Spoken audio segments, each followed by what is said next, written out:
Ми даємо можливість доктору розмовляти англійською, відповідати на питання.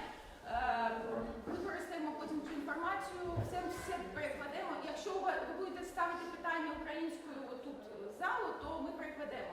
Але загалом буде вся англійська, і під час його відповіді нічого перекладати не буде.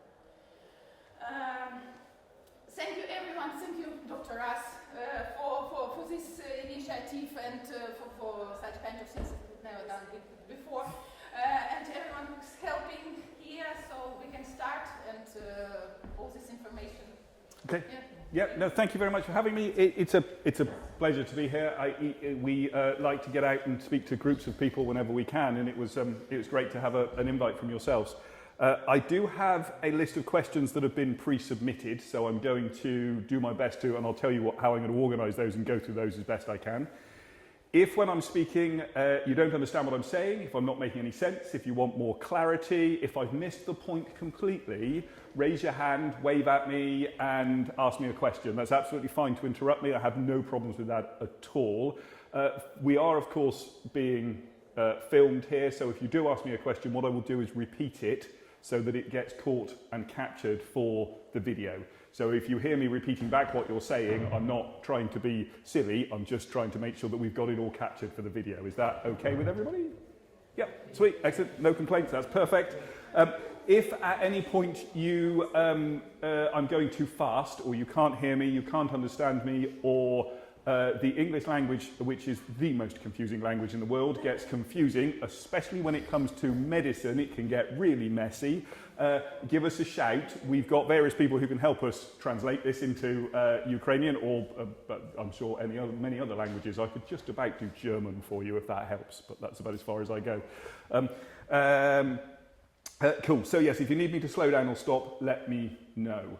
The other warning is that we are being recorded, so what we are not going to be able to do is to discuss individual medical treatments for individual people in the audience. To do so would be a breach of your confidence, and that is against a whole raft of regulations and instructions and just plainly not the right thing to do. So what I'm not going to be able to do is to answer very specific questions about your own medical treatments. If you need something specifically, there will be a bit of time at the end. You can come and capture me. I can take details from you and get back to you if necessary. We've got Sarah Oliver, one of our social prescribers here, who can also help us if we need to sort that out afterwards. But just to be a little bit careful, and if I feel we're going down that line, I'll just stop you, and that's the reason why I'm doing it, just because we need to be a little bit careful. Cool, excellent. Anybody got any other questions about how we're going to go before we start? Please speak slowly. I'll try that. I'm terribly sorry. I'm used to cramming everything into a short time. If I'm going too fast, slow me down, please. So, in terms of questions, can you see me if I move beside the table? Is that okay? In terms of questions, I've got a pile of questions here. Each of these cards is a question that's been submitted to me already. You can add more if you need to. These fall into effectively 4 different categories. The first is access to general practice and access to the National Health Service. The second are processes specific to the White Horse medical practice, so things that are specific and local to our local practice. Then there are a group of what are effectively specific health questions. Can I get access to a specific treatment or other bits and pieces like that? And then the last group, which I've deliberately left to last, are questions about health screening. I've put those at the bottom, not because they are the least important, but because that is the biggest rabbit hole that we could disappear down. And if we start on screening, we'll still be talking about screening in half an hour's time and we won't have done the rest of it.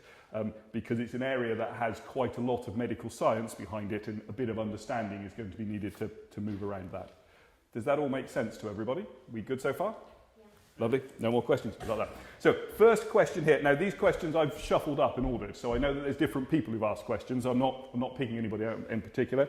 And I've not put this lot in any specific order other than about NHS access. So one of the first questions that came up was, can we choose our GP practice That's a good question. The short answer to that is yes and no. Told you this was going to get confusing, didn't I? GP practices in the National Health Service are allocated a catchment area that patients within that area can register with the GP practice. Those catchment areas overlap, so that it's not a jigsaw across England with one GP practice having an area. All of these practice areas overlap with other practices. However, there are some parts where there is only one GP practice option for the persons to register with. Farringdon is one of those. So if you live in the town of Farringdon, the Whitehorse Medical Practice is the only practice that you can register with. If you live on the outskirts of the practice catchment area, it is likely that you will overlap with other practices around us. So if you live in those areas, you may be able to register with a different GP practice if you choose to.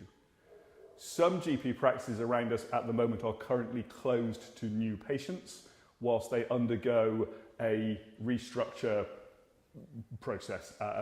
And some GP practices won't take patients that leave another practice. For instance, if you are registered in one of the two Wantage practices, you cannot leave one Wantage practice and join the other one to prevent patients bouncing backwards and forwards between the two practices. So that isn't allowed. But if, for instance, you lived out towards Lechlade, the Lechlade practice catchment area comes quite a way towards the outskirts of Farringdon, so you could choose to register with one or the other. So that's the rules about GP practice registration and how you go about doing it. If you go to the NHS website, so the one that's run by .gov.uk, the NHS website does allow you to find the GP practices for your postcode. So if you put your postcode in, it should find the GP practices correctly for the postcode. That assumes that the whole system has been set up properly. It isn't working as well as it's supposed to. I think it's probably the best assessment of it right now. The best you can do is ask, but if you ask, you'll get an answer one way or another. So that's the bit about GP practices. Yes, largely speaking, your address will determine which practice or practices you can register with. The next one on the list says, are there any community services to help persons understand the NHS better? Sadly, the answer to that is no. And that includes everybody, whether you're of Ukrainian origin or British origin. The NHS is a frightening mess that is difficult to work your way around. And people who've grown up in this country and lived their entire life using the NHS still struggle to find their way around in it on a very frequent basis. There is no instruction service on how to access the NHS. If you are struggling, however, and you don't understand how the processes are working, you can ask the Whitehorse Medical Practice, and the reception team there will be happy to help you do that. Please understand they are very, very, very busy in the morning, so you're better off ringing them after 2 o'clock in the afternoon when things are a little bit more chilled and they've got more time to speak with you on the telephone. But if you are struggling to understand your way around the NHS, the best option is to give us a ring one afternoon after 2 o'clock. And if it's a complete mess and we can't work out what's going on, we will ask someone like Sarah Oliver, our social prescriber group, to get back to the individual and try and help them to work out where everything has gone in the complete mess. Please understand, also, the NHS is now currently undergoing a massive restructure courtesy of our current government. So whatever I told you now about how to access the NHS would be out of date next week anyway, because we're about to renew it all and make everything very different all over again. You've got to love government's ability to change things, haven't you? Yes, that's where we're at with that one. So this is one. Now, this is a question I get asked constantly from all the communities around the area. Why is the NHS moving online? Good question. If anybody wants to ask the Secretary of State for Health why the NHS is moving online, you are welcome to do so. The Parliament has decided the NHS needs to go online. Apparently, it is cheaper and more efficient that way for the taxpayer, so that is what's happening. Unfortunately, I have to follow the instructions given to us by my boss, the Secretary of State for Health and Social Care, and they want everything moving online. In fact, our new contract for the practice is going to push even more online from October this year. So what you're currently seeing is actually going to be pushed even more in that direction. Rightly or wrongly, I'm afraid isn't anything we're going to be able to change. If people need support with online access, please let us know in the Whitehorse Medical Practice. There are things we can do to help people get online and get access from the NHS. And we've even got appointments with one of our staff in the practice, an entire appointments list, which is entirely there for helping people to get online. So we put somebody aside whose purpose is to do that. We found a teenager who understands the internet, and we gave them appointments with people to help people understand the internet. Woohoo, go us. So that's there. Now, one thing that will also come up, and is likely to come up a bit later on, is about English language and internet access in the practice. So, in theory, the problem is I can't test it. We might actually have to use Anna to do some testing for us at some point. In theory, the Whitehorse Medical Practice's website translates into 120 plus languages. That should include both Ukrainian and Russian, depending upon which is the preferred language for this setting. What you need to do, however, is change the language setting in your browser to make that language change occur. But if you do so, it should translate across, and the translation should be relatively accurate. If anybody's got a failing of translation, please let us know. When it comes to putting in online requests to the practice, whilst the online request system will come up in the language setting of the browser, so if you change your browser to Ukrainian or Russian, all of the instructions will come up in that language. The box where you put your information in to say what you want us to do, you can type that in any language you like. Our systems will automatically translate it into English, and if you've typed it in a different language, when we type back to you, it will automatically translate back into the language it came from. And whilst I've not seen that, I personally haven't seen that done with Ukrainian or Russian, it is theoretically possible. One of the challenges will be, I don't know whether it will, which alphabet it translates from. It should translate properly, but someone needs to try it in order for it to find out. So we should be able to work that out. I don't know if those who speak Ukrainian or Russian use a different keyboard or not. Do you type in, do you set your computers to work in your own language, or do you use an English keyboard?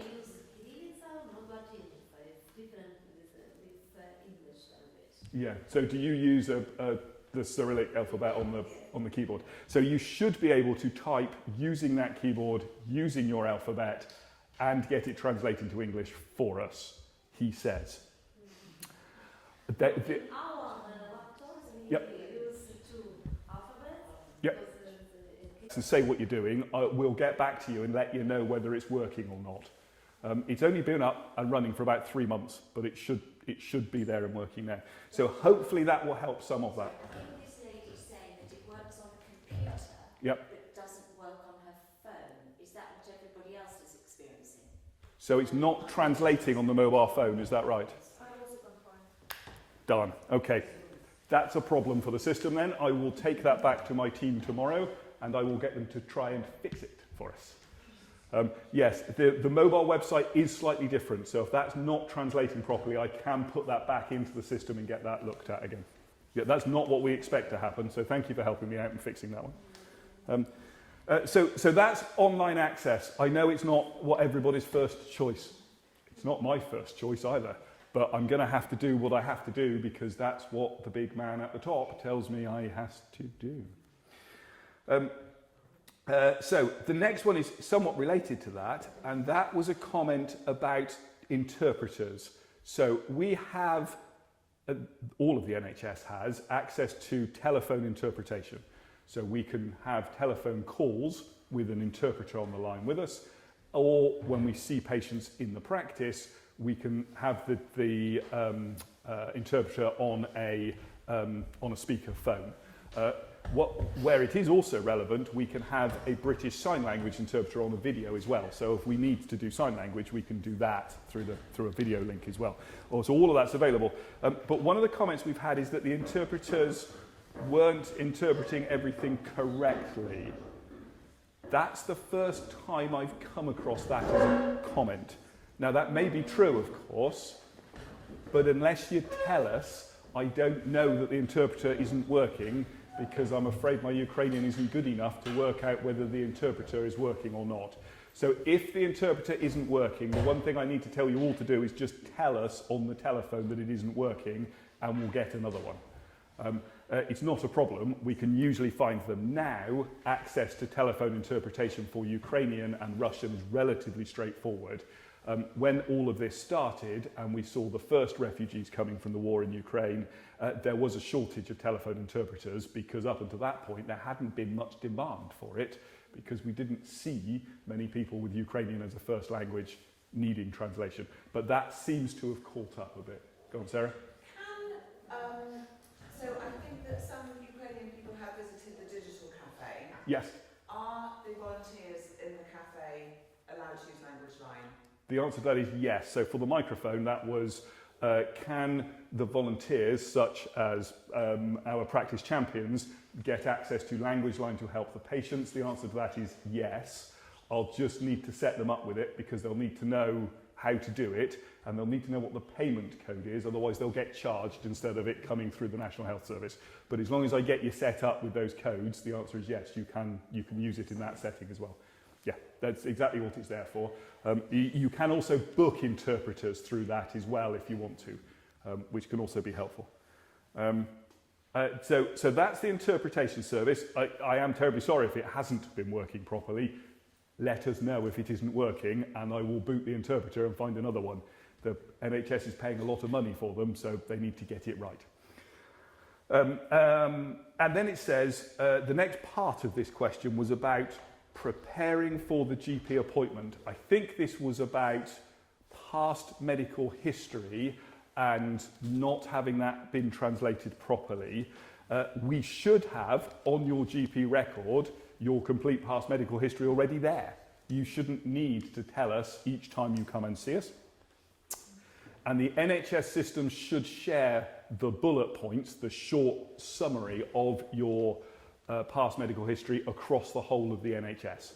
It's linked to your NHS number, so everybody should be able to see just a list of codes, any significant allergies, and all of the medication that you are taking. That's standard for anybody in the NHS.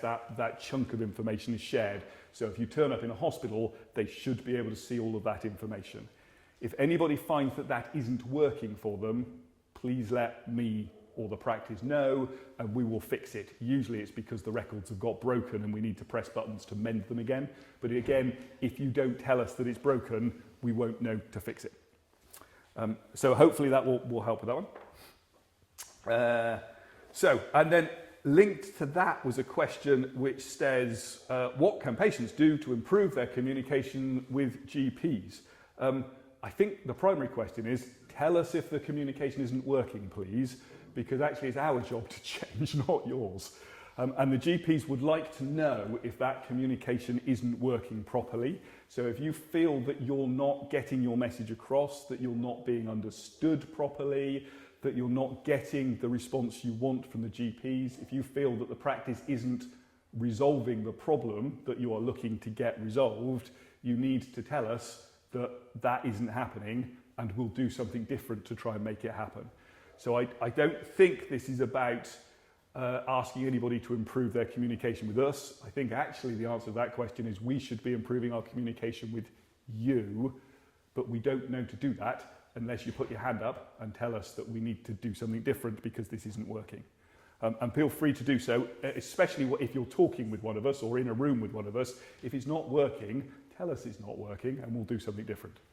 And if my GPs don't do something different, tell me, tell Anna to tell me, and I will re-educate them. There's a question. Yeah, go for it.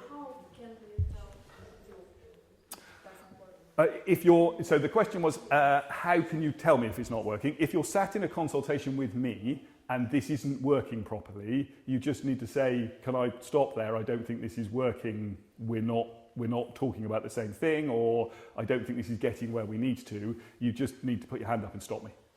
It's probably because my brain has got something in it that isn't the same as what your brain has got in it, and we've gone off in different directions.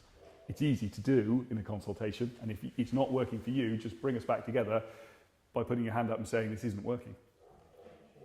Stop me, and I'll go, oops, sorry, and then move back in the right direction. And again, if the other doctors and nurses aren't doing the same, tell me, because that's not how they're supposed to behave. That's not how they're trained as a GP. That's not how a GP is supposed to work. Cool. There are some trainee GPs in the practice, so there are some doctors who are training to be GPs. You may find them a little more of a challenge at times. Some of them are quite junior. Again, if that consultation isn't working, they have a supervisor. Don't be afraid to say, I don't think this is working out, and they'll go and find their supervisor and see what they can do. Because some of our doctors are only a couple of years out of qualifying as a medical doctor.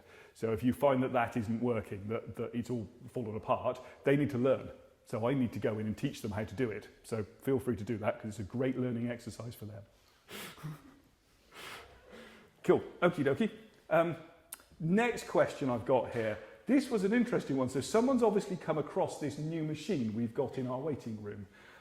We have a machine in the waiting room that measures blood pressure for patients. Somebody's obviously gone up to the machine and put their arm in it, and it's measured their blood pressure. Yep, that's great. That's fantastic. That's quite a new machine that we've got into the practice. So those of you who've used it, well, yeah.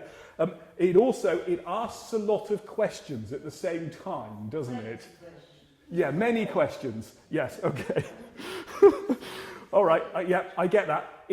What it does is it looks at the medical records, because that machine is connected to your electronic medical record, and it looks for any gaps in information in the medical record that it thinks needs to be filled in. And it's asking you those questions because it's found the gaps in your health records, and it's trying to fill in the gaps. It only asks them in English, and I've just realised this. I don't know if there's a method of changing the language for it. So I'm looking at Sarah, so Sarah can remind me to check with the team tomorrow, or Friday probably, when we're both back in the office, whether there is a translation option for it, because if there isn't, we need to go back to the company and ask for them to get that updated and sorted out.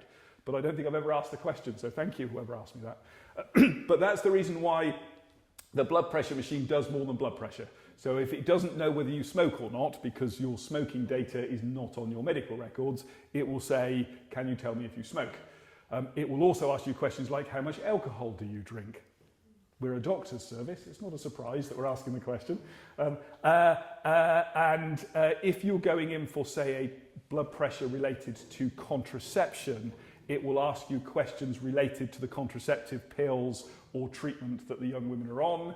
And there's some specific questions for men around prostates that can come up and other bits and pieces like that. So it is specific to that person's medical record. So it's not a generic questionnaire. So some people will walk up, press the button, it will ask them to do their blood pressure and tell them to go away again because there's no questions to be answered. And some people, it will ask them about 12 questions, one in a row. And they're going, I just wanted to take my blood pressure. And it's still asking them questions first. That's what's going on.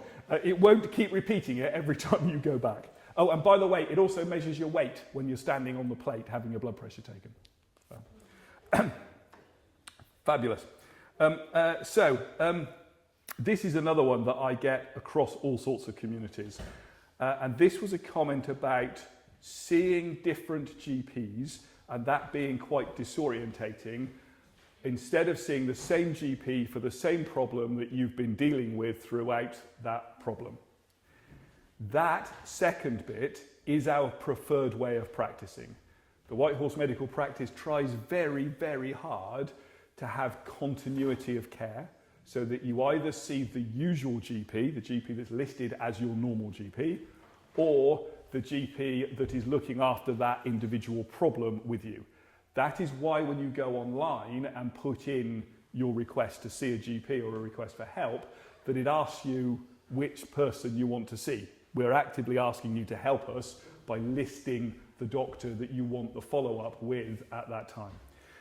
Having said that, I know that recently that has started to fall apart a little bit. We have at the moment 2 of our GPs who work long days and many days a week on maternity leave. And we've tried desperately to get a single doctor to cover for them whilst they've been away for their year on maternity leave, and completely failed because there aren't enough doctors around to fill the gap back again. And that gap created by those 2 doctors' maternity leave has messed up the continuity. That should get better as they return back to work at the end of their maternity leave, one of whom should be back within 2 or 3 weeks, because I think Dr. Pallett returns to work sometime in April. So that will help to resolve things a little bit. So we know that we've lost some of that. Unfortunately, we've also had another GP resign recently. So we're going to have to fill that gap back again as well, although we do have some interviews lined up. So hopefully once we can get the staffing sorted and stable, that disorientation of bouncing around from one GP to another should resolve itself. We try very hard not to do that. Sometimes that's all I've got because that's all the doctors I've got at the time. If only somebody had trained more GPs when they said they would, eh? I probably should keep politics off the video, shouldn't I?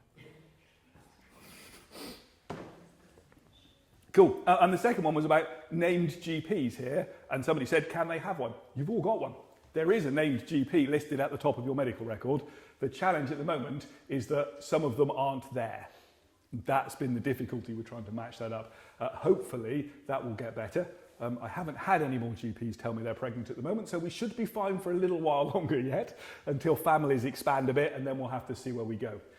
There are more GPs being trained, so hopefully that will help a bit there. If you don't know who your named GP is and you want to, you just need to either ring into the practice or send in an admin request through Engage Consult, which is open unlimited until 4 o'clock in the evening, and someone will immediately tell you what the answer is.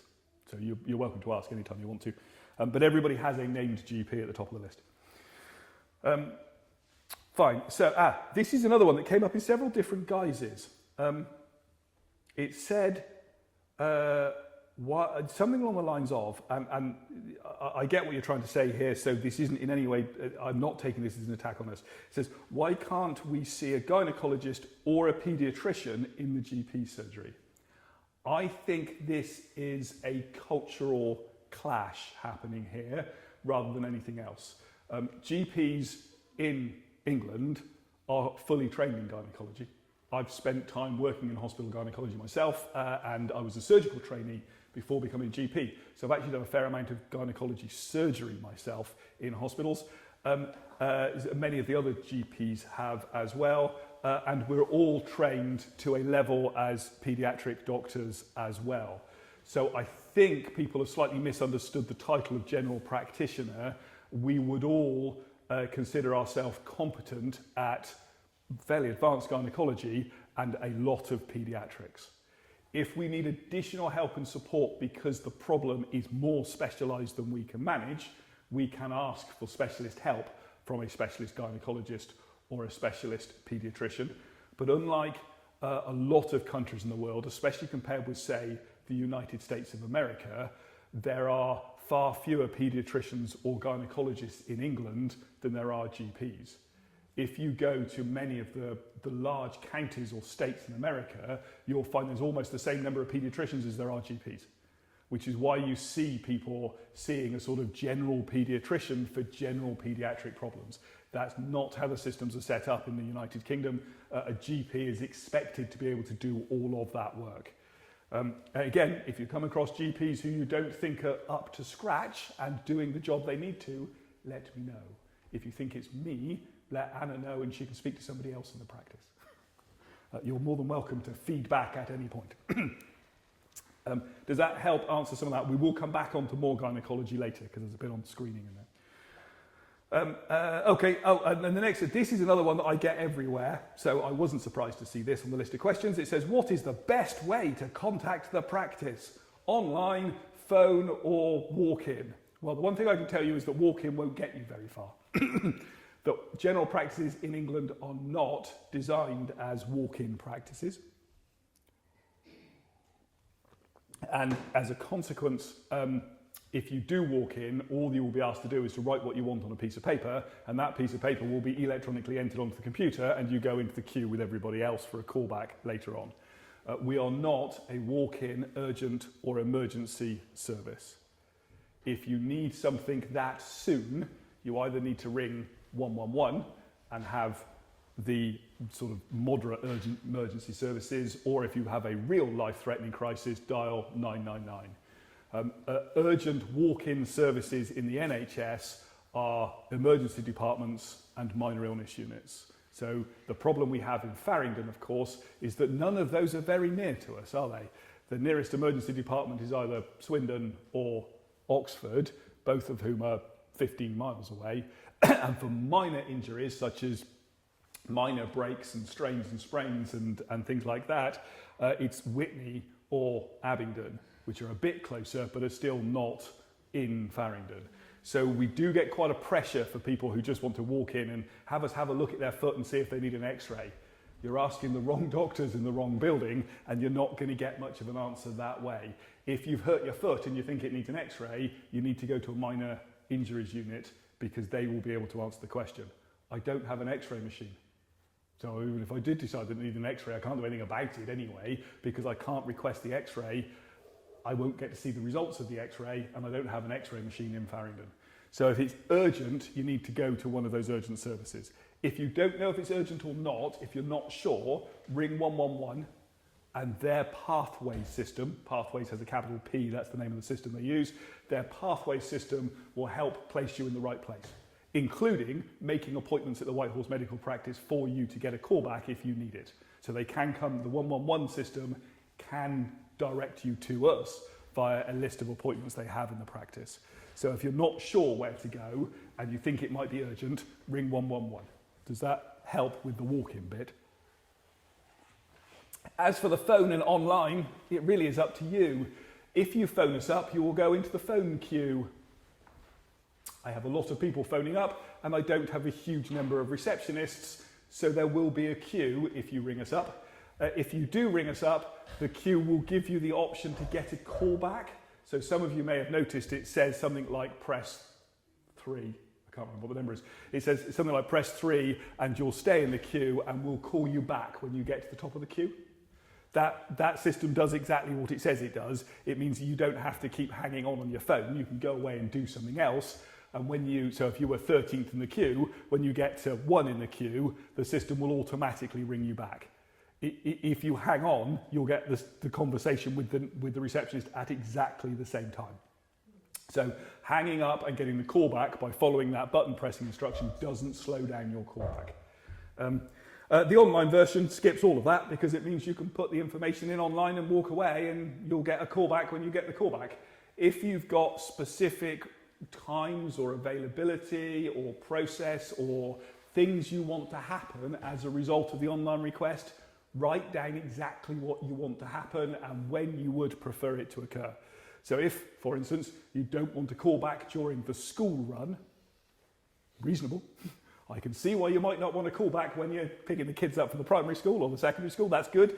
Just write that down, so won't be available for a call between these times. That's fine. Let us know online what works for you and we will do our best to work around that. We will get somewhere in the region of about 225 to 250 online requests a day.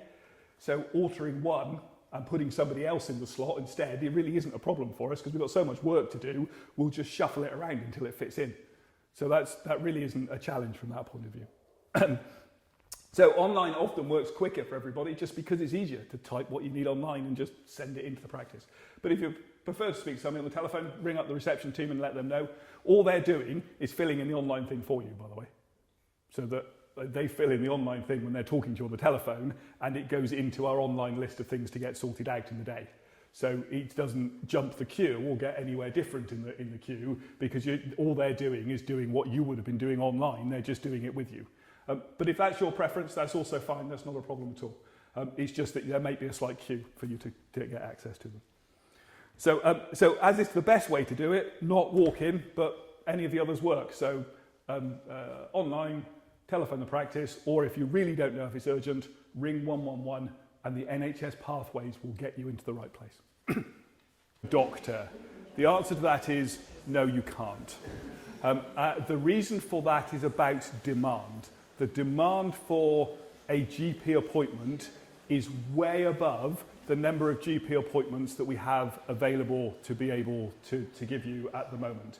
And that means we've got to try and shuffle those around and get the absolute most we can out of every single appointment.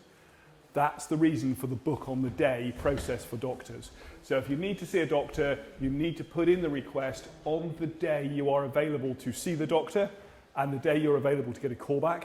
And I know you can't book a time, and that's really awkward because it's sometime that day and that messes up everybody's days. I get that. As I said, if there's a specific time window in the day, please tell us and we will try and work to that.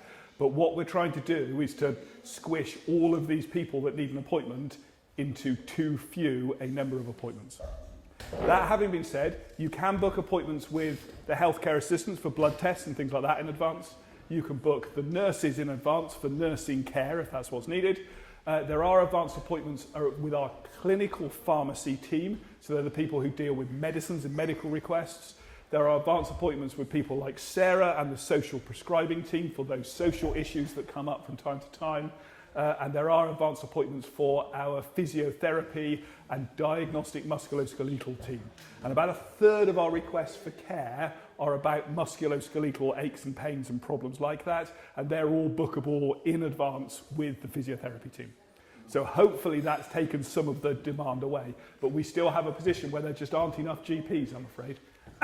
And it doesn't look like that's going to get better in the immediate term. So basically it won't go into change in the near future. I don't think that's going to change, no. Other GP practices works differently. Other GP practices do work differently, but you will find with most of them that what you can do is not book an appointment any sooner than about 4 or 6 weeks from today. That's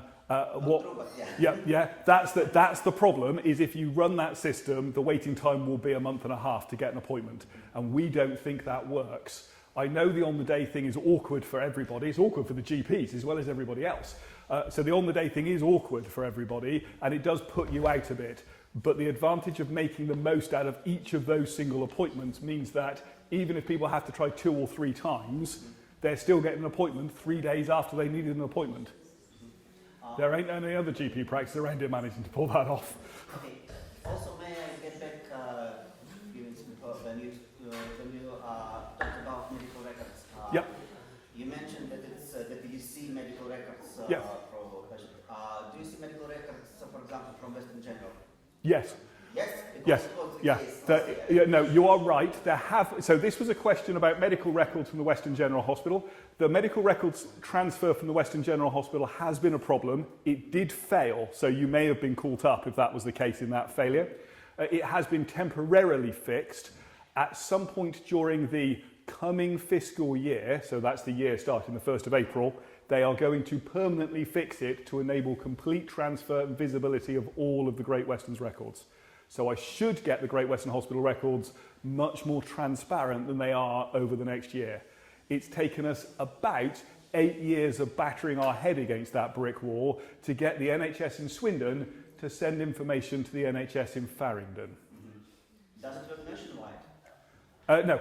No. No, it doesn't work nationwide. No, sadly, it works in really weird regions. So your data can be easily shared with Frimley, which is in Surrey, but not with Gloucester, which is about 10 yards in that direction. If you want to know about IT systems and data sharing in the NHS, I could talk about it all night, but it's a complete shambles is the best answer for it. So don't expect it to work, and if it fails, because it hasn't worked, let us know.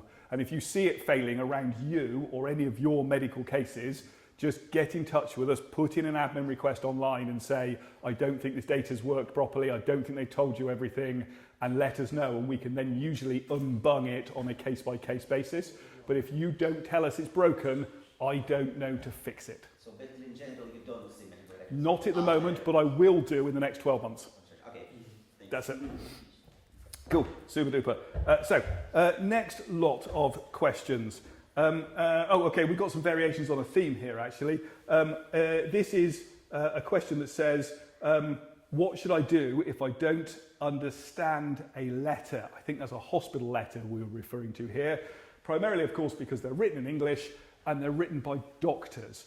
And doctors are terribly bad at writing understandable English. many people who natively speak English don't understand all of these letters. I can imagine it being a complete nightmare for those who don't. If there is a letter that you specifically want help with, you need to let us know. If you don't understand what it says, you need to write in a note to us saying, I don't understand what my letter says. It needs to be an admin note, so it can come in before 4 o'clock any day of the week. Say, I don't understand what this letter says. Can you help me to understand the following words, or these sentences, or this paragraph, or what did the doctor mean by this? And we will try and help to turn what is medical speak into plain English. We should be good enough at that to be able to get it mostly where it needs to. It's quite a common request. I get it from native English speakers, so I'm not surprised that I'm hearing it from people for whom English is not their first, second, or even third language. So yes, medical letters are confusing. Medical letters are not written for the patients to read in the UK. Medical letters are written by doctors for doctors to read. That's the primary reason for them writing it down, is because they're writing, it's a doctor writing to me, a doctor, about the patient. Because this is England and everybody likes to be in charge, don't they? Yes, it's not patient-centred, this is it. So I am sorry about that. That is, some of the younger doctors are changing the way they write their letters, so it is getting a bit better, but it's not great. And I know you get a copy of the letters, but that's because the letters are written to me and you're getting a copy. What they should be doing is writing the letter to you and sending me a copy. But they don't do that. I haven't been able to change the hospitals in my entire years of practice. I don't intend to start now. But if you do find you don't understand what's written on the letter, let us know, tell us what bits you don't understand, and we will try and help you to understand that. We have to do it for lots of people on a regular basis. Oh, here was an odd one. This one was in the middle of the pack. I didn't know where else to put this in here. Someone said, can I have 3-month prescriptions instead of 1-month prescriptions? The answer to that is quite simply no. The NHS, that's the NHS, the big guys over in London, have said prescriptions should be monthly. The reason for this is payment. Some people don't pay for prescriptions because of their illness, but if you do pay for a prescription, you need to pay your £9.50. Do you know what the prescription charge is? No, I think it's £9.50 for the prescription charge. If I prescribe 4 prescriptions a year, 1 every 3 months, that's only 4 times £9.50. If I prescribe 12 prescriptions a year, that's 12 times £9.50, and the taxpayer, and have no doubt, and I will say this openly on the video, this is a tax on being sick, which is a barnstormingly stupid way of taxing the population. If you go to Wales or Scotland, you don't pay a prescription fee, by the way, it's free there. So it's England who chooses to do this. Unfortunately, the taxman doesn't get the money that the taxman thinks the taxman should be getting, and therefore it can't happen. As a rule, now I know some people do get their prescriptions for free, so they'll say, oh, if I get free prescriptions, can I get it every 3 months? They've just set a blanket rule for everybody, which is no. There's also some issues about payments to pharmacies. So the pharmacy in Farringdon or ourselves in the practice issue a prescription for 3 months, we get paid the same as if we'd issued 1 prescription. And of course, we need to pay the staff to issue the prescriptions. So because of the way the system works, we won't earn the money we need to employ the staff to issue the drugs if everybody's on the 3-monthly prescription. You may not like that. I certainly don't like that, but I've got no choice. I can't change it. If you think that should change, feel free to write to your politicians, because they're the only people who can change it. We've got an election coming up in May, so they'll be around soon, because if there's an election coming up in May, they're going to turn up, aren't they? Cool. And again, please feel free not to edit that out of the video, that's fine. So here was the next one. How do I find out the results of tests and scans? Okay, that's a good one, and one again I get quite frequently from lots of people. You should be able to register for online access to your medical records. So if you want to see your medical records, you should be able to register with the system to get online access to your medical records. You log into it, and all of your lab results and all of your scan tests should be visible there for you. Sorry? In the gym? Yeah, for the NHS ones. Yeah. It's better to look on laptop or computers than in app, because in app it's not correct. Yeah, the NHS app is not very good, is it? You're right, you're better using a browser on a computer or using Safari on your mobile phone, which will also work. The NHS app is not working as it's supposed to. We've put in a complaint to the NHS app to get it fixed, but somebody in London hasn't fixed it yet. Yep. What if the result is not there? What if the result's not there? So there'll be two reasons why the result isn't there. The first and most probable one is it isn't there. We don't have it back yet because there's been a delay in processing the result.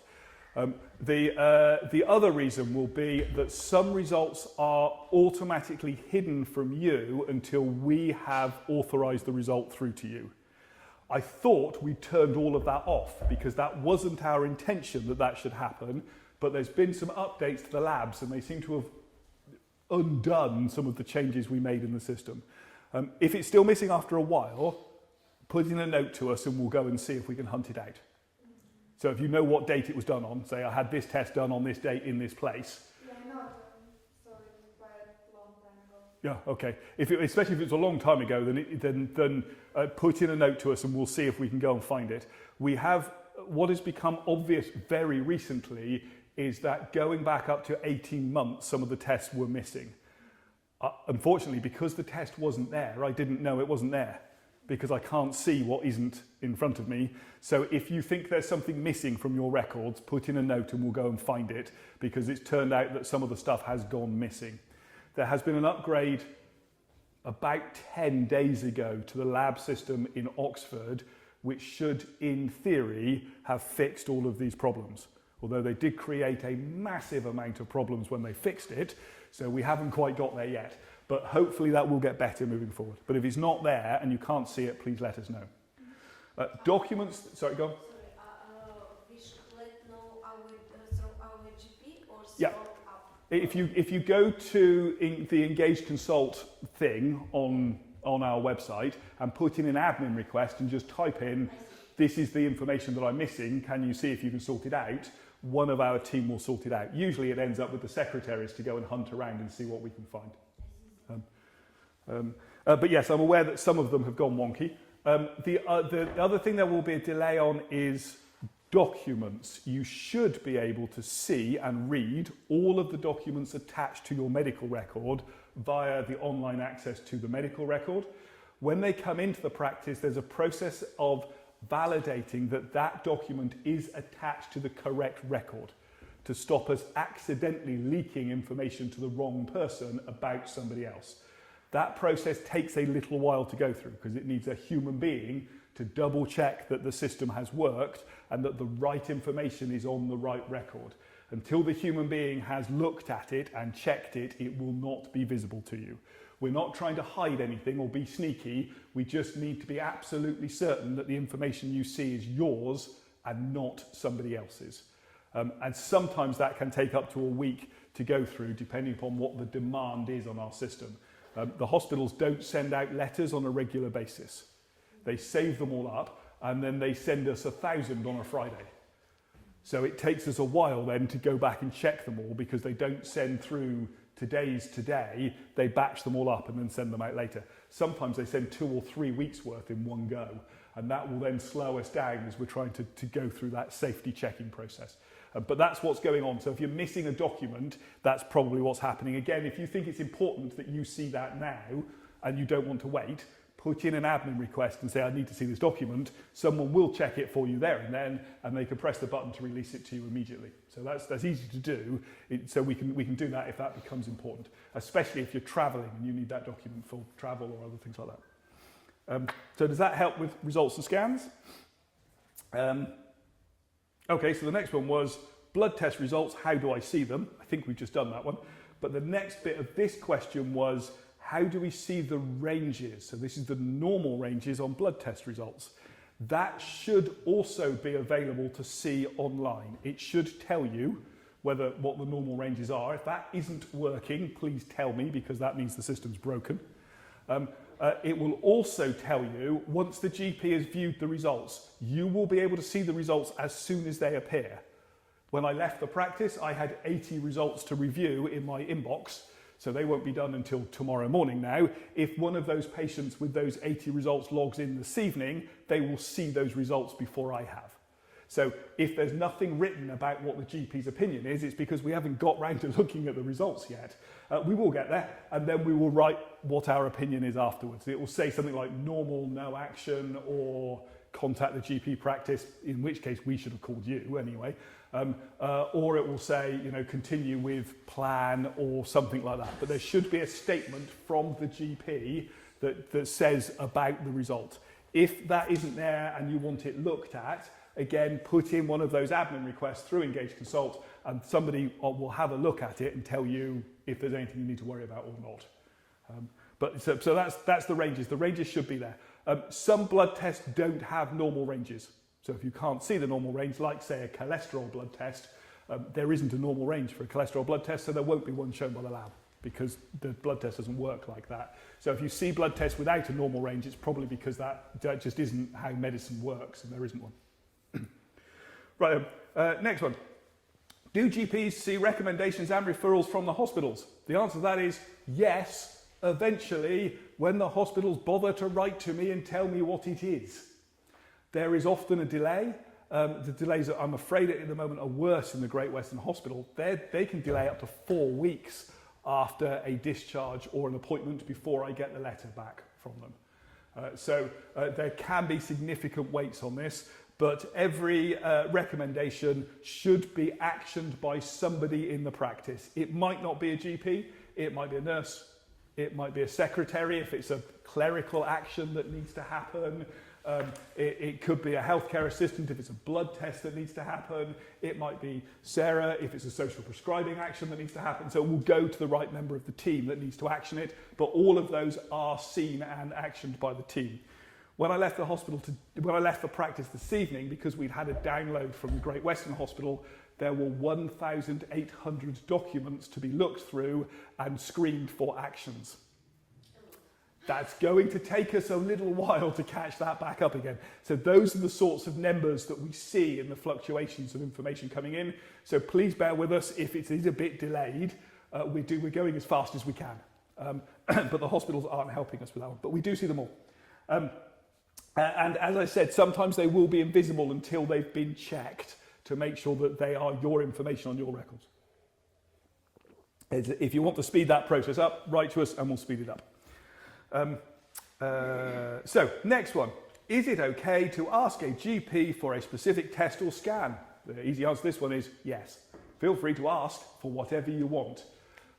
If you ask for a test or a scan without context, without labelling why you should have that test or scan, you're going to get some questions back again as a result of it, because GPs need to put on enough information to a test or scan to enable the NHS to pay for the test and scan. So what we're asking for when we get back to you for more information is enough for us to be able to justify to the taxpayer to pay for that test or scan.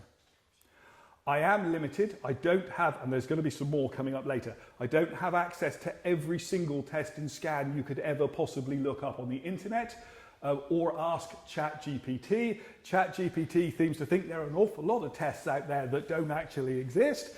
Sometimes it even hallucinates tests that really don't exist anywhere at all. So be aware of internet searches and tests from that. So we don't have access to every single test. But as long as we can justify the test and the reason for doing it, or the scan and the reason for doing it, the answer will be we will try and enable that to happen with you. So put in the request through this. Usually that's best online, because then you can spend time to type everything out. And then let us know, and we'll see what we can do. I have questions. Go for it, yeah. About people who are over 50 years. Yep. I know what some of them can have some cancer check. Mhm. And how to write about it? Okay. Is, That's I wrote about my husband 2 Yep. times and nobody else. Nobody's, okay. I apologise for that then. I will make sure that we've got the details of that at the end, and we'll see what we can do. Not practice. Not us. Okay, that makes life easier. If it's not our practice, I can't fix it, I'm afraid. So the question was about access to things like the over 50-year-old health checks. Actually, they're over 40-year-old health checks. I'll come back to those in a moment, and the other bits and pieces that go with that.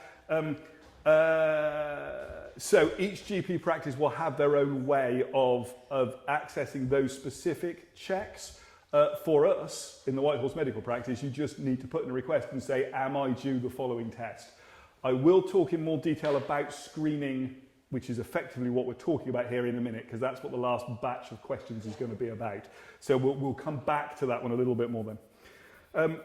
Next one was, well, in this case, it was specifically if a Ukrainian doctor, although this applies to any overseas doctor, if a Ukrainian doctor recommends tests, can we get them in the UK? And the answer is the same one as it was previously, yes, as long as I can justify it to the NHS so that they agree to pay for it. So we need to come up with that justification. If the test was justified in Ukraine, it's probably justified here as well. Many of the Ukrainian doctors are trained to a fairly similar standard that we are. I know that the Americans have been doing a lot of training of doctors in Ukraine. I'm not entirely convinced that American medical training is quite as good as one might want it to be. But also lots and lots of them trained in the UK as well, came to UK medical schools. So there's no obvious reason why we should doubt that that test is warranted. The real question will be, is it available and funded by the taxpayer in the UK? And if the answer to that's no, I can't do it because I can't do it. But the answer to that is yes, and I can get it through those funding processes. We'll get it done with you. That's not a problem at all. Cool. So that's batch number 2. Don't worry, they get smaller as we go down the list. I've done the big bulk of them. Any questions about those bits and pieces before we move on to some stuff about specific health issues? So the next batch of questions is about people have asked stuff about a specific illness and stuff like that. There's a wall of... Oh, yeah, go for it. One short question regarding these checks and so on. Can you explain a bit how the immunization system works here? The immunisation system? Yeah. Okay, right. Partially. It comes in various blocks, the immunisation system in the UK. So how does the immunisation system in the UK work? Firstly, of course, there's childhood vaccines, which are given preschool in a general practice. Once a child starts school, school-age vaccines are given by the school-age immunisation service. They are not connected with the practice in any way at all, so I have no input or influence over the school-age immunisation service. Having said that, I do have some influence because Mrs. Russ, the better of the two halves, is a school-age immuniser, so I can usually find out what's going on myself because I've got a way into the system. But that's personal because I'm married to a nurse that does school-age immunisations. The adult immunisations are split into various different groups. COVID vaccinations for adults who are eligible for it, and it will only be those on a list that the government has decided should get one. So it's everybody over a certain age and everybody with an underlying illness that needs a COVID vaccine will be run by the pharmacies.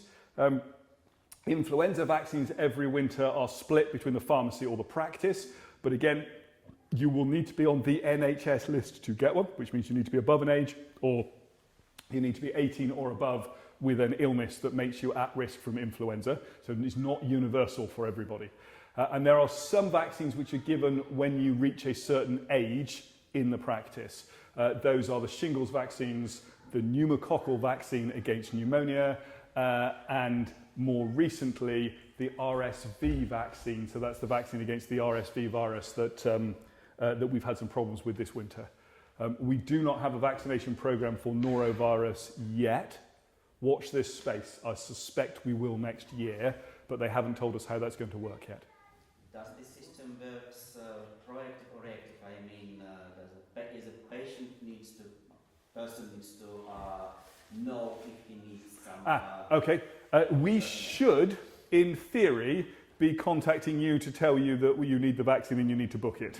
Our system should be throwing out information through text messages and messages via Engage Consult. If you're signed up to our online portal, it will send messages out through there. Messages via the NHS app, so if you've got that set up, that will send you messages onto your mobile phone as well. And we're working with a system at the moment that will try and do things like WhatsApping you if you need a vaccine, although that's only just started as of next week. So we'll see how that works. We'll see how many people we can get on WhatsApp. But we're trying to expand those notices to go out to people. So hopefully it should be straightforward. And nationally, the NHS in England will send out text messages to people who are due vaccines, like COVID and flu and RSV and things like that. So sometimes you will get messages sent directly to your mobile phone by the NHS. So the person in a, let's call it target group, Yeah. He or she should be... Yeah, they should be notified. If you think you might be in a target group and you think you might have been missed, and that's certainly entirely possible because the system is not foolproof at all, then again, put in a note to the practice and one of our nurses will have a look through your records and see whether you are due a vaccine or not. So if you want to ask that question, you're welcome to do so. And the nurses are very happy to look up vaccine records and tell you whether you should be getting any more or not. The same goes for children, right? Same for children. Yeah, exactly the same for children. Feel free to send us a note. If it's the school-age children, you need to contact the school-age immunisation service, not the White Horse Medical Practice. I don't have access to the school-age immunisation records because the NHS would require, that would need the NHS to talk to the NHS, and the NHS doesn't talk to the NHS. Welcome to the NHS. Cool, super duper. So, some specific medical questions then. How does the NHS decide on the best test or form of treatment or watch and wait? Okay, somebody's been told to watch and wait, haven't they? Fine. The answer to that is NICE, the National Institute for Health and Care Excellence. Feel free to Google NICE if you want to, because it's all there online if you want to look it up.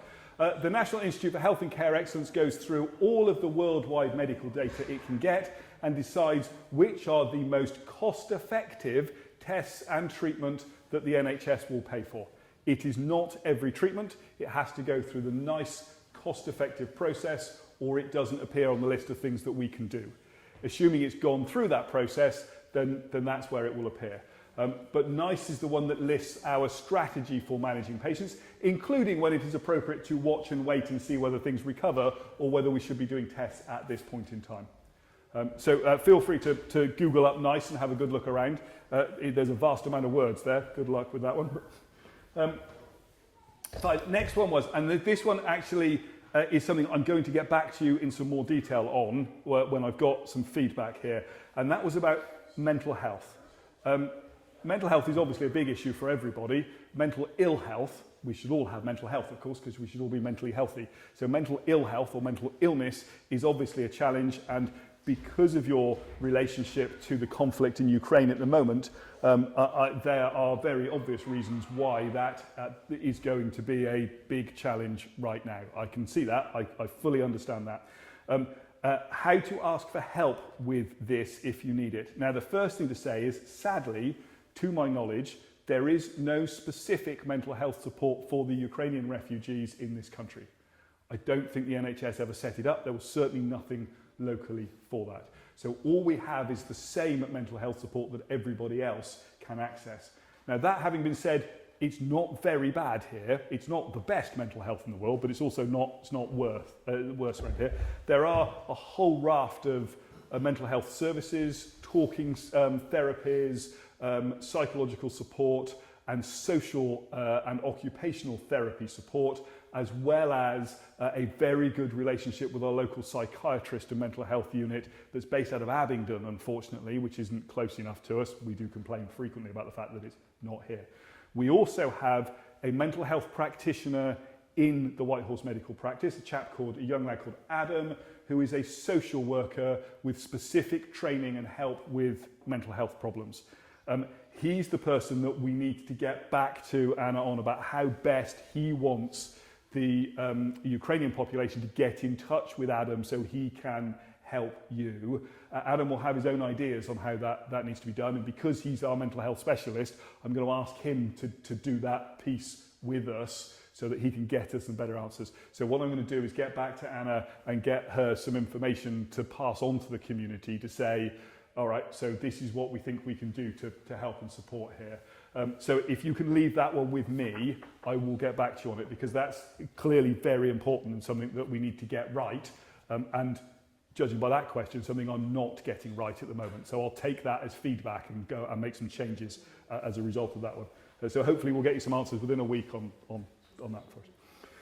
The next one was something about expecting a follow-up. A person who'd had a treatment in Whitney and expected a follow-up but hasn't had any follow-up. So same questions as before, with follow-up getting lost or broken. That means that the NHS has got broken and it isn't working. Send us an admin note into the system. If you think a follow-up has been missed in a hospital or somewhere else, send us a note and we'll have a look and see what we can see. If we can't see anything, we can always give you the phone number of the people you can ring to get the answers that you need. So if you think you've been missed or lost in follow-up, ask and we will see if we can get that fixed with you. Now these get really specific here. This was a great one. What is a hypertensive crisis? Well, a hypertensive crisis is American. We have hypertensive emergencies here because we're English, we're not American. And we're quite proud of not being American at the moment because, the short answer to this is the top end of blood pressure where we start to get jumpy is 180 on the top number, 120 on the bottom number. If either one is above those markers, so if one is above 180 or the other one is above 120, we need to look closer at that and work out what we're doing. If there are other issues going on, that could result in you being admitted to hospital that day. If there isn't, often it's a little bit of tweaking and a follow-up in a week. So there are variations on a theme with that one. But any blood pressure that comes through our system, so if you go into that practice and you put your hand in the blood pressure machine and it comes out at 180 or 120, the alarm goes off. Not on the machine, the alarm goes off at the front desk and the lady comes and quietly finds you and sits you down in a chair and gets the doctor to see you. So it's not the big red one on the top that goes off, that's the fire alarm, that means go away. Fine, yes, so that's the reason. And if that's a language issue, if whoever asked this question was wondering why they hadn't seen the word hypertensive crisis, it's because I'm not an American. Fine. There was one here about Helicobacter pylori testing. Now, this is getting really specific. For those who don't understand, that's a bacteria that can live in your stomach and cause stomach ulcers. And it looks like somebody has had to pay for a breath test and then has lost the result. You need to write to us. Firstly, I am sorry, because the breath test should not have been charged for. We should have put it on prescription, so you didn't have to pay. And if we've lost the result, if you can put a note in, we'll go and dig that out, because that's gone wrong, bad time. Yeah, and I apologise, because that's not, and if I can find out who sent you to pay for it, I'll boot some butt for you. Sorry about that. Then I got some really odd questions here. One was about, now this was a phrase I have not seen for about 20 years, was about HOMA-IR testing. Now this is insulin resistance testing in homeopathy. That's disappearing down one hell of a rabbit hole. I don't know who asked the question, but it's research only. It's not used for the purpose of making clinical decisions in the UK, so we don't do it here. It's used for researching type 2 diabetes and diabetes treatments. So that's why it may not have been asked for. Do you know where that came from? Or? I know it's wait, but she's not here. I think that generally we have quite a lot of tests available in Ukraine. That is quite difficult to access here. Yeah, now and I'm beginning to see that, and I suspect, unfortunately, that is back to my American influence. I'm afraid I've got lots of American friends. I spent 3 weeks there this summer, so I'm not anti-American at all.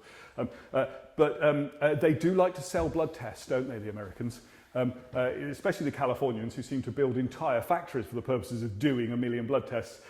So you're right, we are going to see some of that culture clash. In general practice in the United Kingdom, the blood tests we can access are those that make a difference. So we will do a test to change a care plan, to make a diagnosis, to change the medical treatment that the person's on. The taxpayer-funded National Health Service won't do tests just to find out a piece of information. For that, in the UK, university research labs do as part of wider research testing. And I think that's where some of that clash has come from, because there was another question here about leptin levels. Leptin levels are a hormone related to obesity. Again, that's not, we have no obesity treatment, so it doesn't lead anywhere, so nobody does the testing. Although there was one here about ferritin levels, which is iron, and you're welcome to an iron test, absolutely not a problem at all. You just need to give us a reason why you need an iron test, and if you write down the symptoms you've got, we'll do one for you. Next one, again, very specific. Mole appointments with GPs. So moles, skin lesions, and do they need to be looked at? Really simple. If you can get a picture of it, that's great. It helps us a great deal to get you in front of the right clinician at the right time. So pictures are helpful. If you're going to take a picture, put a size marker next to the picture, please, so I can tell how big it is, because that's helpful. If you don't have a ruler with markings on it, then just put a 5p coin next to it, or something like that, because we know how big a 5p coin is, so I can work it out from there. So if you can put that on the picture, take a picture, add it to a digital request into the practice, you will get seen. If you put in a note saying, I've got a changing mole, here it is, and I want to be seen, you will get an appointment and we will see you. We're all trained in dermatology to recognise the good ones from the bad ones. And if we think it might be a bad one, we will send you to the hospitals for specialist treatments to get that sorted out. If we send off a note to the hospital saying we think this person's got a bad mole, they have 4 weeks to see you, biopsy you, and tell you the results. So they're on a clock as soon as I send that off, and I am more than happy to do that and do so on a regular basis. So if you think you've got a changing mole that needs to be seen, shout and we will have a look and see that with you. The next part of this question was about mole removal. We do not do that in the practice, that's done in hospitals. I think the other part of this is cosmetic skin lesions. So non-cancerous skin problems that people don't like the look of and they want removed. We can't do that on the National Health Service. Plastic surgery for aesthetics, plastic surgery to improve appearance is not covered by the National Health Service, and for that you will need to go privately and to pay a doctor to do that with you. Specifically for skins, especially as we're recording this, I would recommend the Oxford Skin Clinic. Easy to remember, Oxford Skin Clinic. They are excellent. We get on really well with the doctors who run that clinic. They're actually a group of specialised GPs, but they do really good surgery and get really good outcomes with our patients. And to my knowledge, not only are they the best in terms of outcomes, they're also the cheapest around as well. That doesn't mean to say it's cheap. They're the cheapest around as well.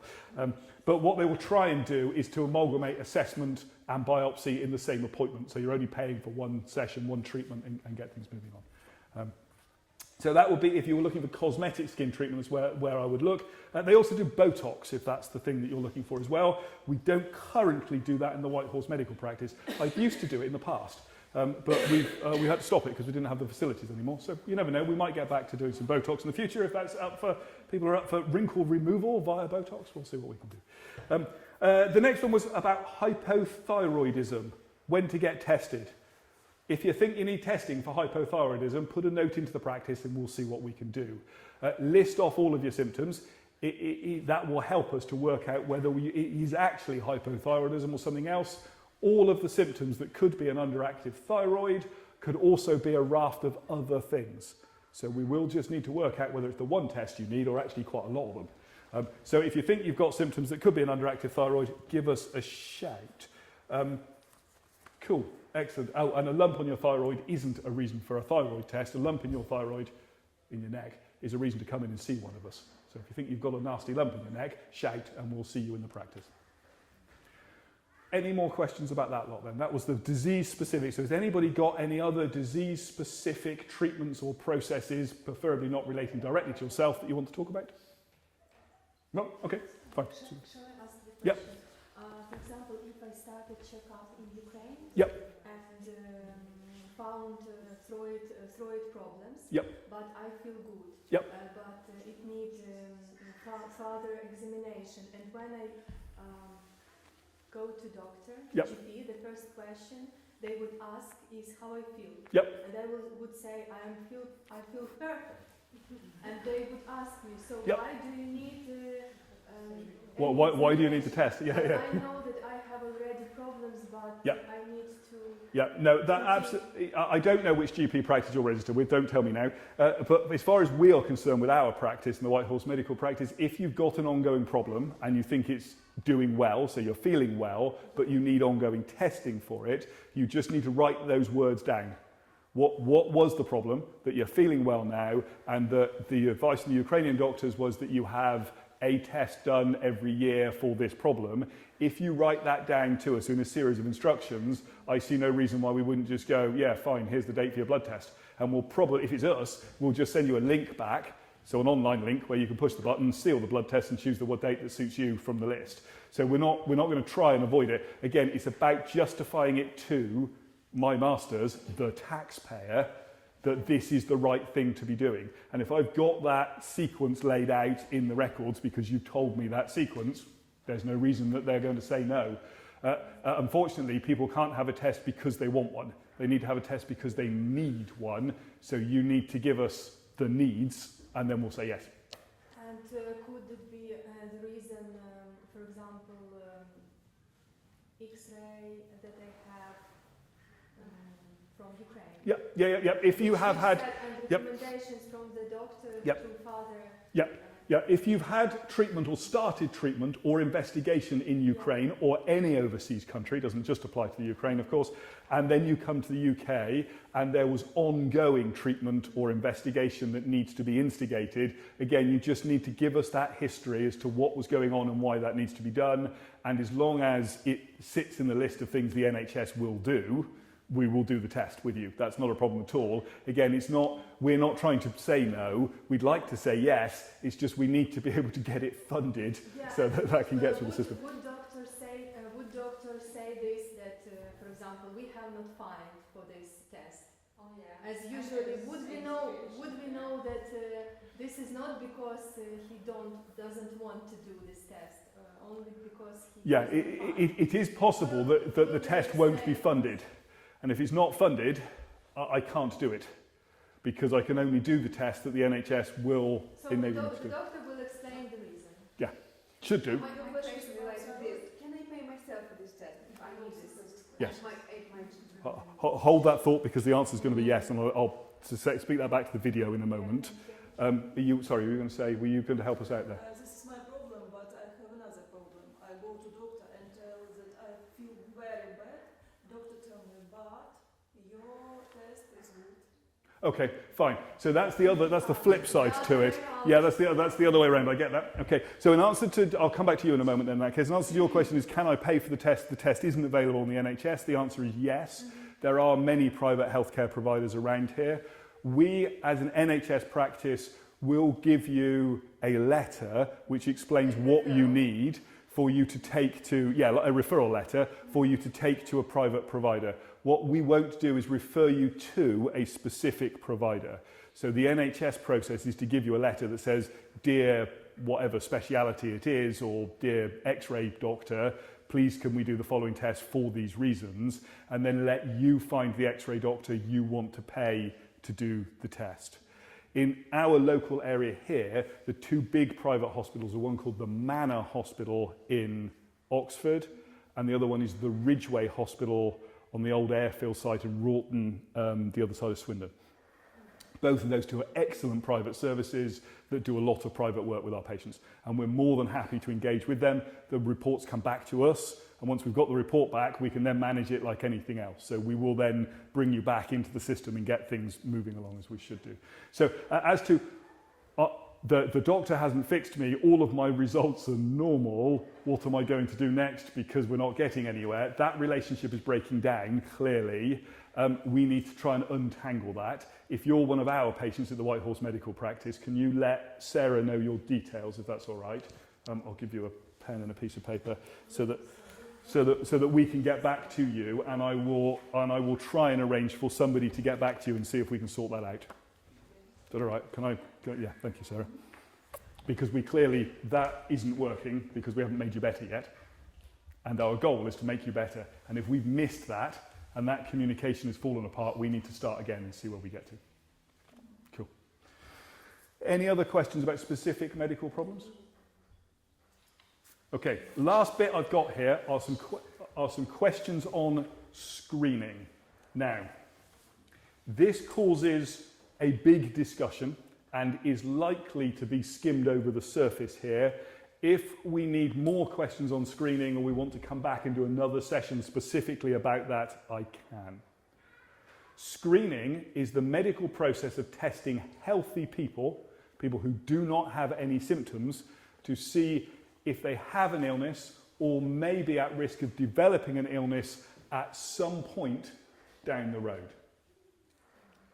The first rule of screening that everybody is taught in day one of the screening lessons at medical school is never forget that all screening causes harm. It is very easy with medical screening to make a population worse, not better. The reason that there is no national prostate cancer screening programme in England is because when they did massive studies across Western Europe and a different study in Canada and the US looking at how to test men for prostate cancer, they found that the men in the tested group as a population had a significantly shorter life expectancy than those who were not being screened for prostate cancer. No, that's the half-hour lecture, I'm afraid, and we can come back to that later. But that is a real issue that we need to be aware of. You can make people more sick with health screening, not healthier. So we have to be really careful to get the balance correct and make that work for people. As a general rule, general practice and the National Health Service that is around general practice does not do screening.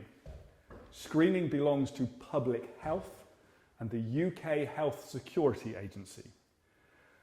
Unfortunately, they send out things like your bowel cancer screening tests with the NHS logo on them, don't they?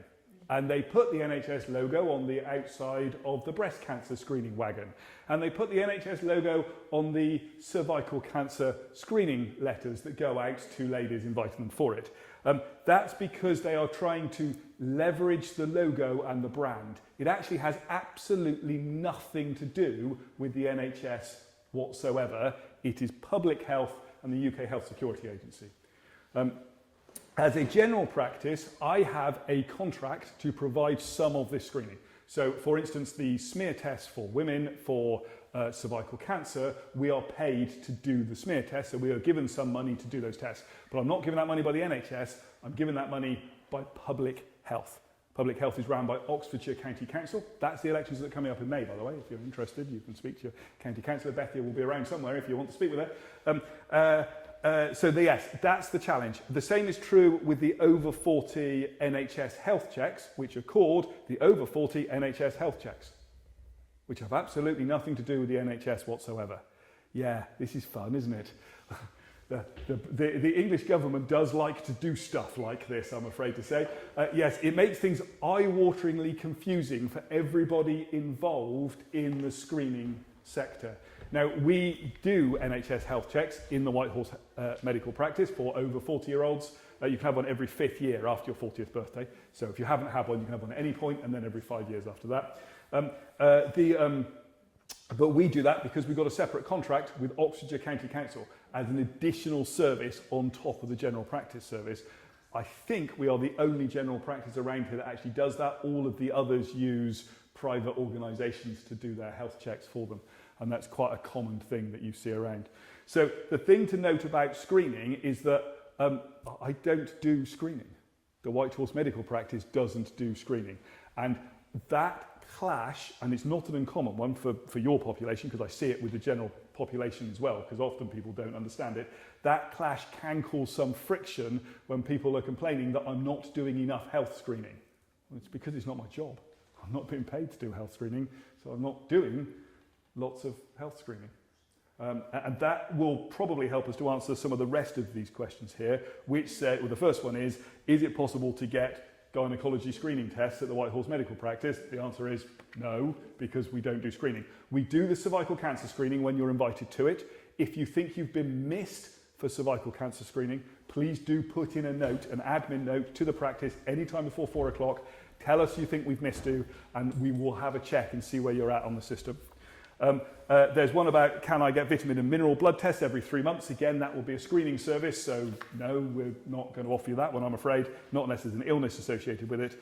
And then another one saying, we are used to blood tests once a year, which sounds like something that you've probably got used to.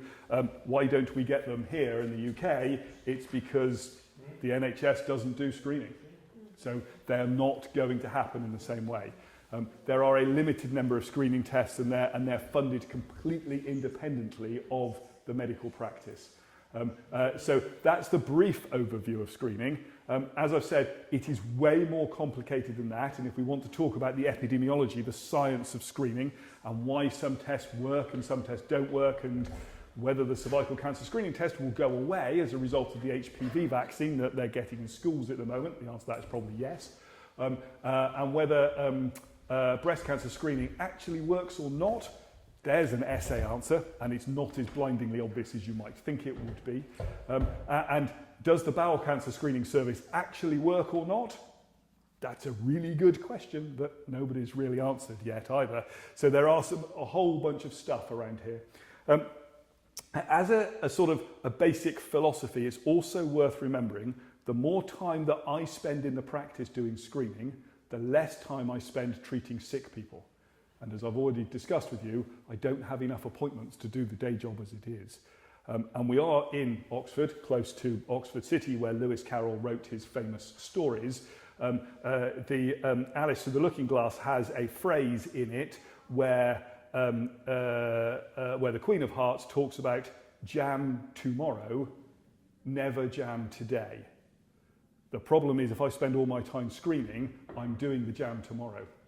If you want jam today as well, I can't do them both. So we need to make a decision, and that's where the situation has ended up. Again, if we specifically want to talk about screening and you want to speak to, if your practice champions and Sarah want to set up a screening lecture by Dr. Russ in this hall, I am more than happy to come back and do that with anybody at any point in time. I know that prostate cancer has been possibly requested in the past already, so there's been some noise about that. So that's where we're at. But yes, I don't, as a general rule, I don't do screening unless I'm asked to do a specific test as part of the Public Health or UK Health Security Agency's screening programme. Cool. It's mean what we cannot apply for screening through a GP. No, you don't apply for screening through us. There are some slightly odd exceptions to it. Certainly for things like cervical cancer screening, no, you have to follow the programme. There's no way out of it. Breast cancer screening can be a little bit wiggly because some women are at much, much higher risk of breast cancer than others because of family history and medical genetics. If that's the case, it's not that I refer you to screening. What I would do is refer the individual woman in that case, because we're talking about breast cancer screening, I would refer the woman to medical genetics, the specialist in assessing that woman's risk, and see whether irradiating their breasts in a mammogram, and that's what we're talking about here, ionising radiation across the breast is not without harm associated with that.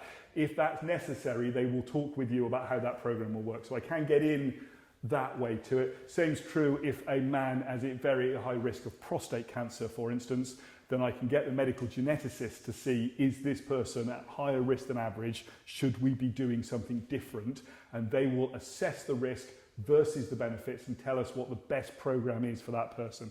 So I can get personalised care in those situations, but that's the way we do it. And if you think that your family history or genetics means that you are at greater risk, let us know and we can get that organised. What happens is we send off a letter to the medical geneticist and then they send you back a massive wall of questionnaires to fill in, and it's a big lot of questionnaires to fill in. You go down and fill all those in and send it back, and then they see you in clinic and tell you what that means.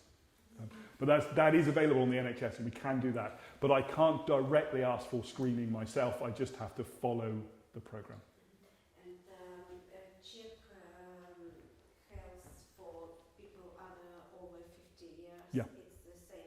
Yeah, and now for the over 40 NHS health checks, for the White Horse Medical Practice, if you're registered with us, you just put in an admin note to say, I'd like my over 40 health check, please. We'll check if you're eligible for it, because not everybody is, but most will be. We'll check if you're eligible for it, and then we'll send you a link back for you to book the appointment, and then you can choose from the list that we have to do that. We only have one person doing them at the moment, so for instance, when they're on holiday for 2 weeks, the screening stops for 2 weeks and waits until she gets back again. But assuming that she's around and there's appointments, you'll be available to book those. And we do send out reminders for health checks every now and again as well, so you may get them. But yeah, otherwise, if you're registered with a practice and you think you're over 40 and due a health check, give us a shout and we'll get that looked at with you. Cool. Anybody, and when it comes to breast cancer screening for the women that are in the age groups for it, every now and again, if you're wondering why you haven't had invites since you've been registered here, every now and again the van turns up in the car park in the White Horse Medical Practice, and then huge numbers of women get invites to turn up for their testing. I don't know where the van is at the moment. I think it might be in Millet's Farm out towards Abingdon, but it does move around because it's a trailer that attaches to a tractor and gets pulled around places. Every 5th year or so it turns up in Farringdon, and then a whole bunch of women get called in for screening locally if that's the case. So it will be back at some point. You'll know when it gets back because there'll be a whole wall of words on Facebook about how you can't park in the White Horse Medical Practice anymore because this sodding great big van's turned up and taken up all the car parking spaces. Cool. Anything else? Anything specific? Anything I've not covered? Anything else we want to ask? Wall of silence. Good. About the digital cafe. Yes. So we have a digital cafe twice a month on the 1st and 3rd Thursday mornings from 10 till 12. So if you would like a hand to set up the NHS app on your phone or to learn how to use Engage Consult, there will be people there who can help you do that. And if you need a translator, then clearly we'd missed a bit about translators previously, so for those digital cafes we'll make sure that you've got the details of how to arrange. You'll need a phone with a speakerphone on it, but that should be fine. Yeah, that's not a problem at all. We can certainly do those for you. And again, remember, if you want one-to-one tuition on it, we can get you in touch with our young lad in reception who teaches people how to set this all up and get it working and the rest of it. And he's more than happy to sit down. And again, he can work with a translator as well if that is required to get it sorted out, because he'll be in the building with us as well. Cool. I think that's probably our lot then.